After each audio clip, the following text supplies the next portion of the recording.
evening. Not really good, is it? Yeah. Well, do you know what? Brian? I actually think you're the bad luck charm because every time you go and watch a Spurs game, we lose. And I think you talk absolute gibberish 95% of the time. So, when was the last time you watched us win a game of football, Brian? When we beat Chelsea. Okay. West Ham. I'm only joking, Next mate. question. I'm only joking. Today's not a joke. But today's not a joke about day, Nick.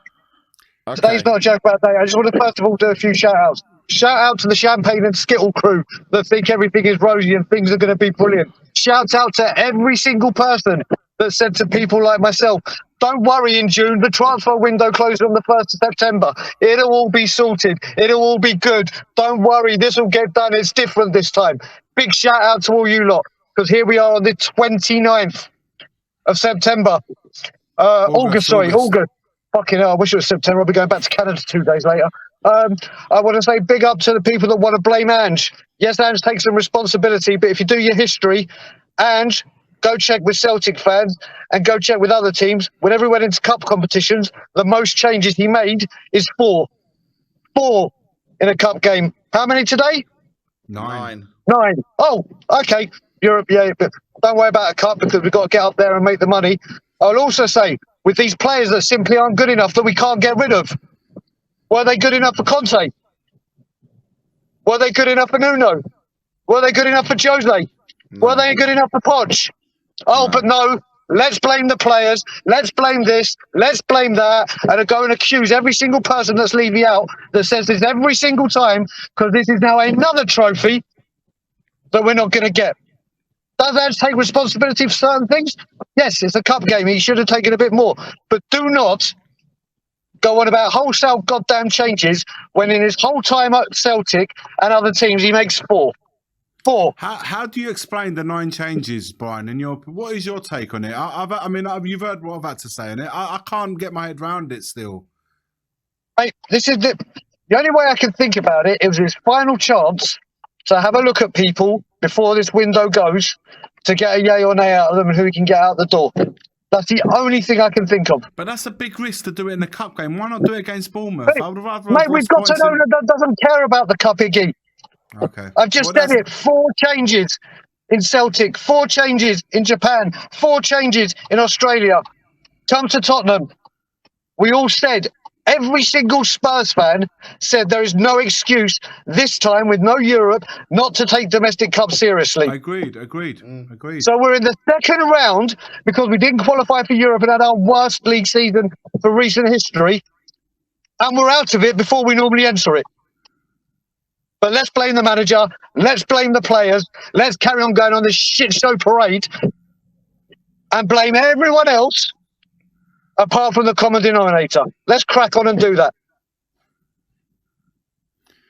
Listen, I feel, I know you're getting back from the game yourself, and we heard all the away fans, Spurs away fans, loud and clear, even through their headphones. They were amazing. The support was amazing tonight, and everybody that was there tonight deserved a different outcome. It's just, It's just a shame that we've had to get eliminated out of this cup so early on. And now we've got no cup football till January at the very earliest. It's all good. It's all good. Don't worry. Because we're going to get Europe. We're going to do it. What I will say is, I would probably guess that Sanchez is getting a lot of grief. Yeah, of course. For missing that penalty or taking that penalty. Cast your mind back to the Euros. Sorry, just got onto the main road. Sorry if the cars are making noise. And people like Raheem Sterling and England players didn't have the balls to take a penalty. Where's Højbjerg taking a penalty? Where's these leaders? Where's these guys that have got the mentality and the balls to stick up? Where are they to be seen? So what? Sanchez stacks up. We all knew. Everyone in the ground knew. Everyone watching probably thought, here we go, he's going to miss. He had the balls to stand up and do it.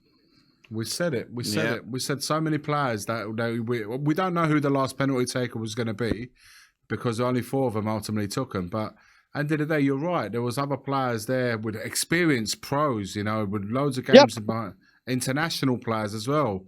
That didn't step up. So whilst we Højbjerg stepped up and took a penalty in the Euros for Denmark. Yeah. Why aren't you taking one for now? Man, you called in, are they? Yeah. No, it's hard to argue. because as you know, the manager will ask the players first who fancies it, and people will go, put their hands up. But in this case, I don't know how many of them did. Yeah. Yeah, I mean, look, they're Højbjerg, Davis. I mean, one of those two would have taken the 5th penalty, I'm guessing. But surely one of them, the other one, should have stepped up and said, "Don't worry, Sanchez. You shouldn't be taking a penalty. I'm taking a penalty." Exactly. I mean, where is the responsibility? Where is the leadership that we apparently have? Where is the mentality and these strong characters that we have? And a moment comes up to take it something and show a bit of character. And what do?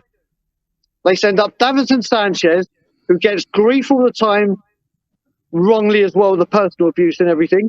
Yeah. And he goes up to step up and take it, and now even more crap is going to come his way. Yeah. Rather than the leaders.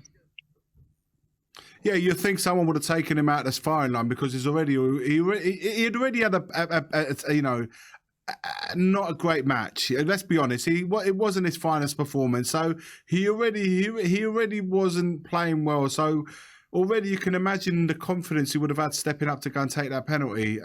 Why they felt he would be the chosen one, and certainly the third penalty? Well, an important. Yeah. They all put important penalties, but the third one's quite critical, and especially when you're taking second, right? Yeah, and also but like you said, the players that miss them are the ones that take them. The ones that never take anything don't miss absolutely nothing. And you're right. Exactly. Then you look at it. Mickey van der Ven was the only decent player. I think now I'm hearing he's picked up an injury. Yeah. But don't worry. We only need one centre back. Don't worry. We have till the 1st of September. Don't worry. It's all in hand. It's all being taken care of, people. Something tells me Daigle's pushing his flight back. mate, listen, fucking, did you know what? I obviously get a lot of grief coming my way. Other people get a lot of grief coming their way.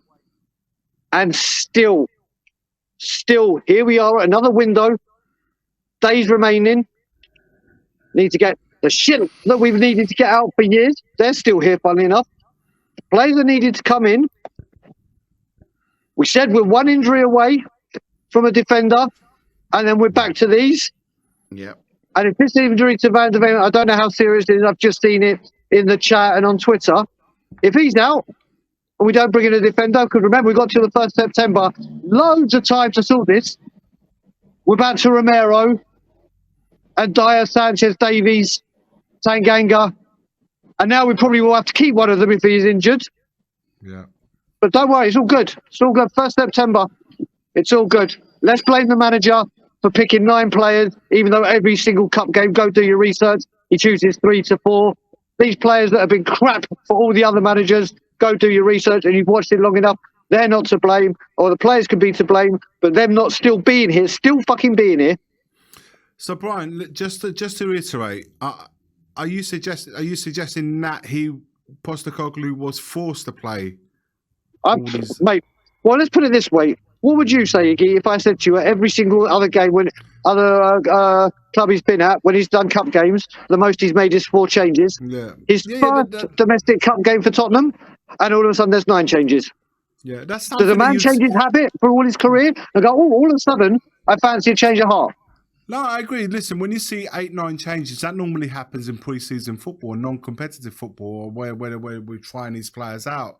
I find it. I said it earlier on to Bat. I said I can't get my head around it. I've never seen it in competitive football, in a cup game, an important knockout game, where you see this amount of changes. Normally, you see those changes when there's nothing to play for.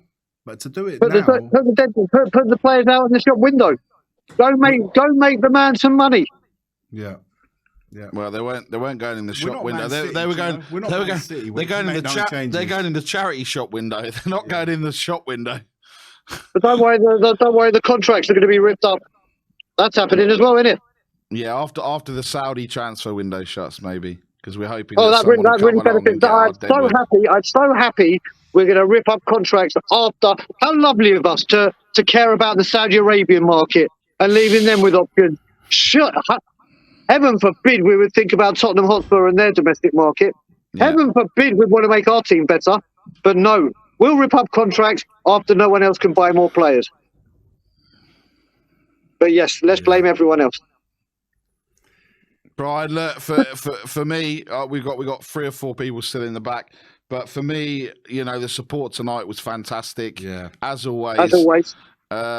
You know, you know, I can see Ryan trying to poke his head in the top there. They got Ryan. I think we probably actually heard Ryan at one point over the mics. I'm telling you. Well, I guarantee when you hear We Are Tottenham TV, once it's uploaded, end of when they do that up, if you go and listen to their match day or their full-time analysis, you'll hear Ryan absolutely fucking livid recording something for Tottenham on tour. Yeah. I'm surprised you couldn't hear him in the studio. No, listen, tonight felt like large parts of the game actually felt like a home match. Yeah. But it was probably better. I mean, the crowd, I hardly heard the Fulham fans. It was more so the Spurs fans, large periods of that match. Mate, I'll tell you the funny thing with that. I'll tell you the funny thing before I go. At half-time, they brought out Timothy Castagna. You know when they unveil a new player? They brought out Castagna. It was dead silent. Dead silent. You could hear that. I was like, they said, "Oh, everyone wave, he's going off the pitch." I was like, I thought he was coming on the pitch. It was so quiet. The Fulham were dead, atmosphere-wise. The Tottenham faithful, the people that do the away days, the people that travel the length and breadth of this country, once again, have gone to support the team on their quest to finally win some silverware. And guess what? It's not even September, and we're out of a cup. Always let you down. We are, unfortunately. But Champagne and Skittle crew, big up, revel in the glory. Big up the Champagne and Skittle crew and everyone that thinks everything's rosy. Big up to you. Brian, try and chill it, calm down tonight, mate. Safe journey home, lads. I've got him on the calm, and I'll keep him calm. Yeah, that's what I'm worried about, Ryan. Yeah, I was about to say, you know, I'm in trouble if Ryan is going to try and keep me calm. Listen, guys, enjoy the show. And as always, Levy out.